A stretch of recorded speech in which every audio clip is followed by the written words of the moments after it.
Filling in for Malika Andrews, I'm joined by Anscape senior writer David Dennis Jr. and our NBA champ Kendrick Perkins joining us right now. And guys, let's just get right into it. This past weekend, Luka decided to close things off with the Lakers and stay on the villa with his new boo. That is a Love Island reference for everyone who doesn't know. LA inked him to a 3-year, $165 million extension that ties him to Tinseltown through 2028. And that leaves the Lakers with plenty of future flexibility to build the roster around Luka going forward. Here was President of Basketball Operations Rob Pelinka on the moves made by the Lakers this offseason.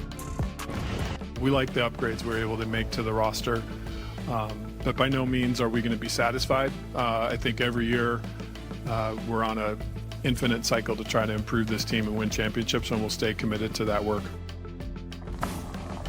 All right, now welcome in our front office insider Bobby Marks and senior writer Tim Bontemps. And you guys put out a great piece on espn.com on what's next for the Lakers after Luka's extension. So Tim, I want to start with you. Now that they have clarity on Luka's future, what are the Lakers looking forward to right now?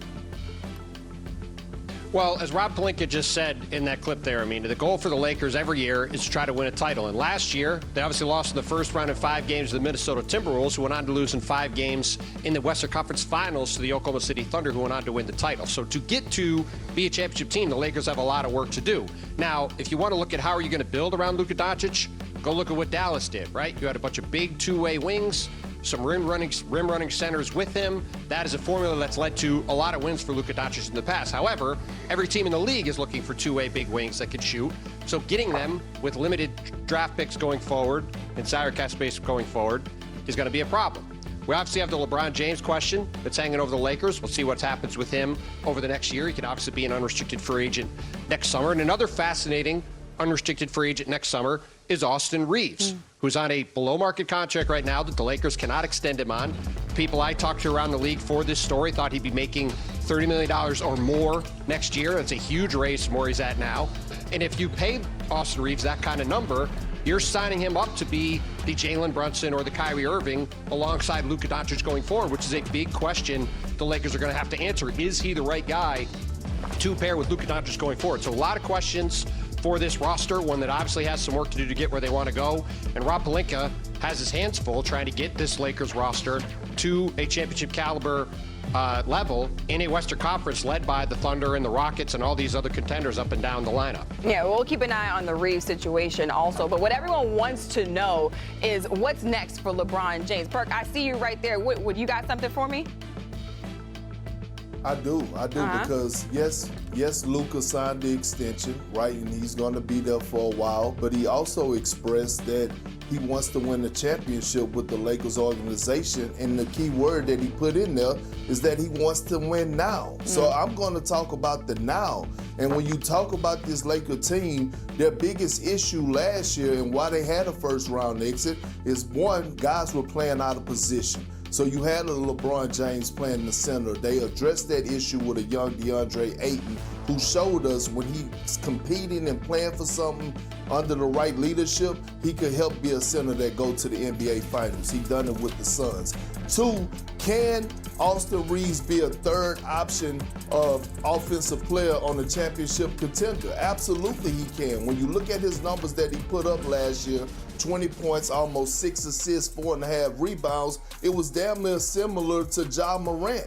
And so when you think about Austin Reeves and what he could do, and then they address the position of the perimeter defender, but perimeter defense, and add Marcus Smart, because we saw what Anthony Edwards did to them last year in the first round. The Lakers are right in the thick of things, and last but not least, they're finally going into training camp healthy.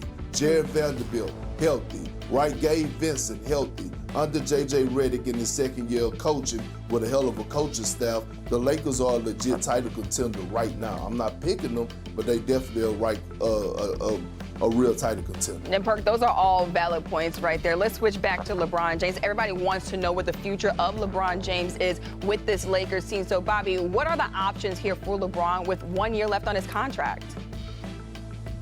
I mean, this is an unprecedented situation here, and I'll kind of set the stage for you. Here we have a 40-year-old LeBron James who continues to play at an all-NBA level, and the only thing that's guaranteed is that he's going to be an unrestricted free agent next year, and that's because he opted into that contract here. I think when you look at it from the Lakers' perspective, it's ironic. They're a team that's going to have $50 million in cap space next offseason, but guess what?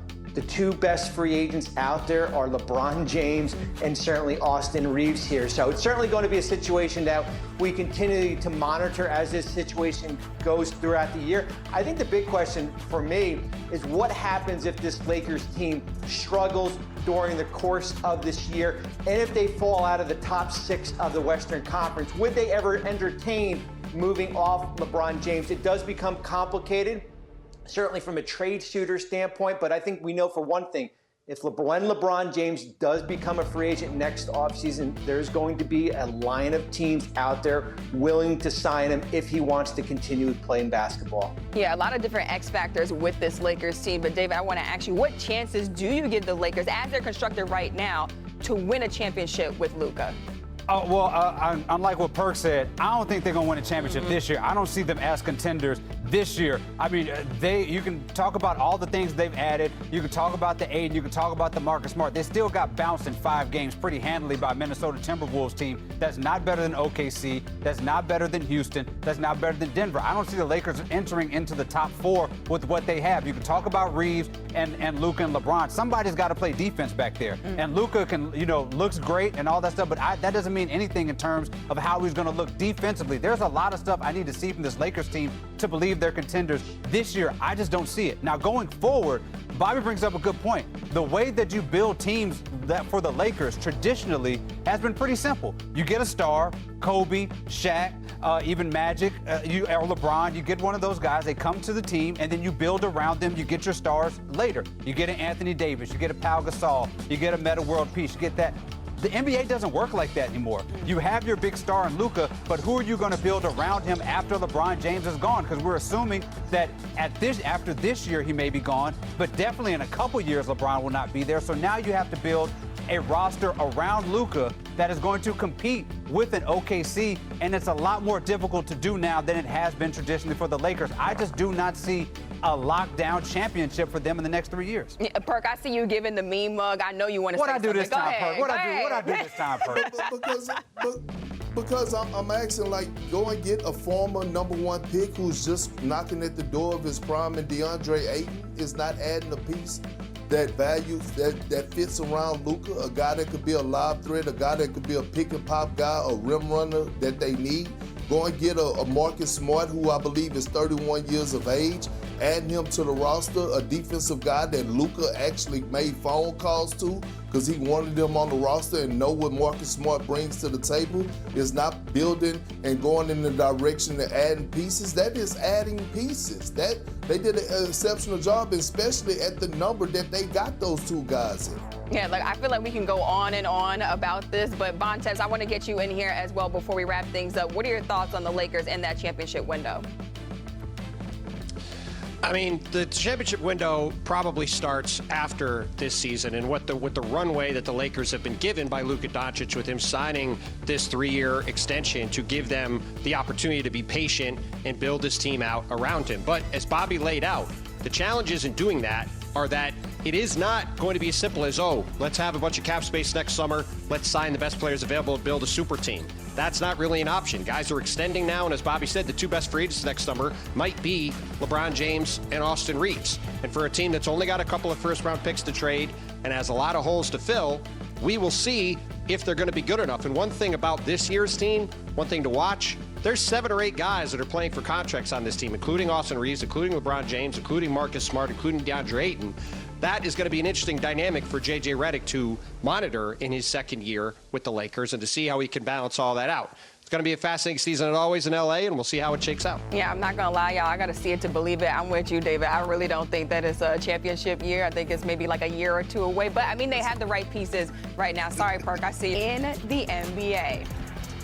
Well, all these moves may be hard to stomach for Celtics fans, I'll tell you that. But Bobby Marks, how can these changes that Boston has made maybe help them find success down the road? Yeah, this is the ultimate reset here, and I kind of equate it back to 2023. I know situation is a little bit different, and Jason Tatum is out for this year, but that's the offseason when they went out and got Kristaps Porzingis and Drew Holiday here. But they were coming off a conference finals as far as when they went out and made those moves here. And I think if you're Boston, I think the goal is to remain competitive this year, but also try to grab one of those top lottery positions, almost similar to what Dallas went through a year ago here. Because you remember, you've got Jason Tatum, you've got Jaylen Brown, and you've got Derek White all under contract, 3 players that are set to make $130 million next year. So it's a reset for this year, but it's also an eye on how you can add talent around them, similar to how they added Porzingis and Holiday 2 years ago. So with no Jason Tatum, Jaylen Brown is going to get more and more reps with the A1. And Perk, we've watched plenty of games of the Celtics. What does this gap year mean for Jaylen Brown? I mean, it means that he can enter the conversation and we can start talking about